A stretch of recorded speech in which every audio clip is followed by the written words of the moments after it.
I've just found one of the rarest artefacts in England, one of only 2 in the country, which links the first King of England to Queen Elizabeth II. And the story starts on this side of this ordinary East Yorkshire road. Hidden behind the bush is a suspicious looking stone. Well, if you were a felon in medieval England, regardless of your crime, and you crossed from this side of the stone to this side of the stone, having touched it, whoever was pursuing you could legally no longer capture you. If your pursuer did apprehend you, they would have to pay a fine of £8. About half a mile in that direction is the town of Beverley. If your pursuer was to cross the town boundary and into the town and then apprehend you, this fine would be £16. Going further into town, if you crossed into this churchyard and your pursuer really wanted to get you and was wealthy enough to afford it, they would then have to pay a fine of £48.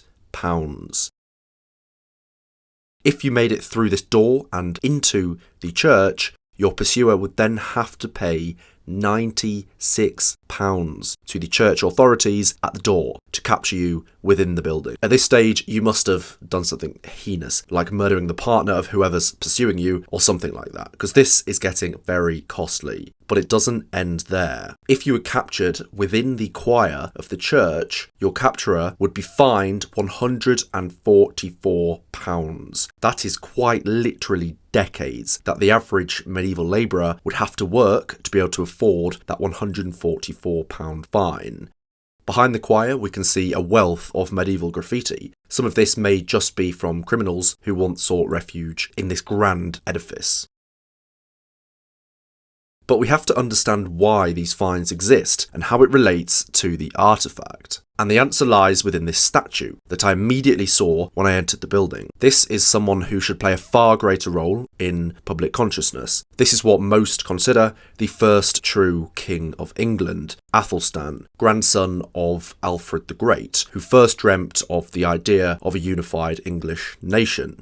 Although Athelstan appears somewhat Georgian here, according to Beverley Minster, he visited this site in the year 934, whilst on his way north to fight the Scots.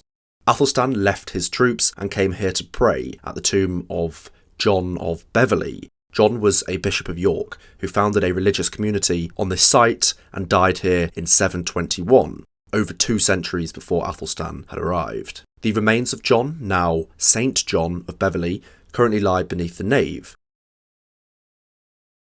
But in the Anglo-Saxon church that Athelstan is said to have visited, his tomb was near the altar, near the chair. This fact itself brings us to another key moment in English history. John's body was last translated, meaning his remains were moved to a special place in the Minster, on October 25th, 1307. History nerds will instantly recognise that date. Henry V rocked up to Beverley Minster in 1421 to thank St John, as the famous Battle of Agincourt had been won on the 25th of October, a few years prior, the same day as the translation of the body of St John. The king would have enjoyed this stunning Gothic building that we see today, with the landmark 2 west towers, which again, you may think you recognise. The kind gentleman inside the church told me that these towers were likely the inspiration for Nicholas Hawksmoor's Westminster Abbey twin towers, built in the 18th century, which is a fitting royal connection in itself, as Westminster is of course where royal coronation takes place. This current minster took over 200 years to build. Starting after the earlier Norman structure was destroyed by fire. All that survives from that Norman structure is this wonderful font, which again would have witnessed its fair share of English royalty. This building took so long to construct that all 3 versions of English Gothic style are present, and it was likely completed around 1420, 500 years after the arrival of Athelstan. And if we look at his statue once again, you'll notice he's clutching a document in his left hand.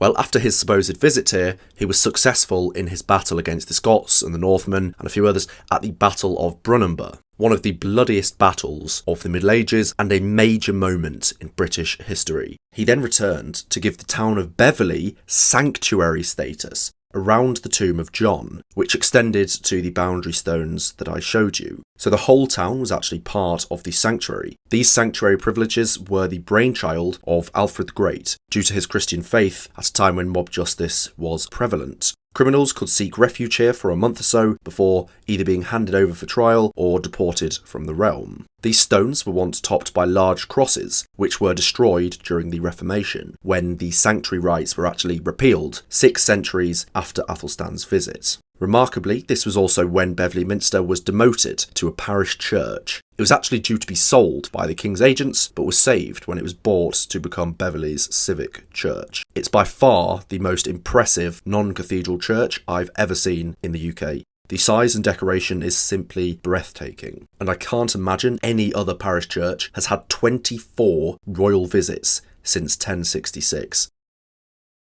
Starting with King John, 14 years before he signed the Magna Carta. Edward I visited 3 times, Edward II visited 4 times, Edward III came, Henry IV visited 3 times, and much, much more. All the way up to the month that I was born, in July 2002, when our late Queen came to visit. English royalty have sought to maintain their connection and devotion to Beverley Minster and the tomb of St. John, due to its legendary connection to King Athelstan and his undertakings in this area. A moment decisive in the history of England. Whether Athelstan actually did visit here or not could potentially be up for debate. That's why in the Minster itself, you can see they use the word legend. The man I spoke to inside seemed almost certain the visit did occur, but you can understand why the Minster would say that. But irrespective of the story's verity, the royal association that followed was very much true. It also helps that Henry V elevated John to one of the patron saints of the royal household. This association was, of course, also for public perception as monarchs of England.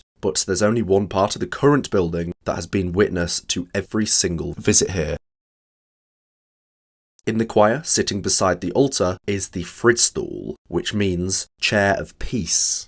Relating to the sanctuary story, it's likely that when fugitives entered into the choir, a canon would have sat in the Fridstool and recited an oath. This is one of only 2 Fridstools that survive in the country, the other one being at Hexham, where John was also bishop. This artefact likely dates to at least the beginning of the 10th century. There was certainly a stone church here by that point. So let's lay this out. If Athelstan, the first king of England, did visit here and create the sanctuary, this chair would have been sat here on that day, and even likely came into use to serve Athelstan's new granted privileges. It then saw all the monarchs that subsequently arrived afterwards, and it was still sitting here over 1,000 years later when Queen Elizabeth arrived and would have laid her eyes on it. And it's still sat here today, beside the choir, for us all to witness. Maybe this is more than just a stone chair. This is a symbol, a testament to the longevity and strength of our great nation. Please do drop a like if you enjoyed this one.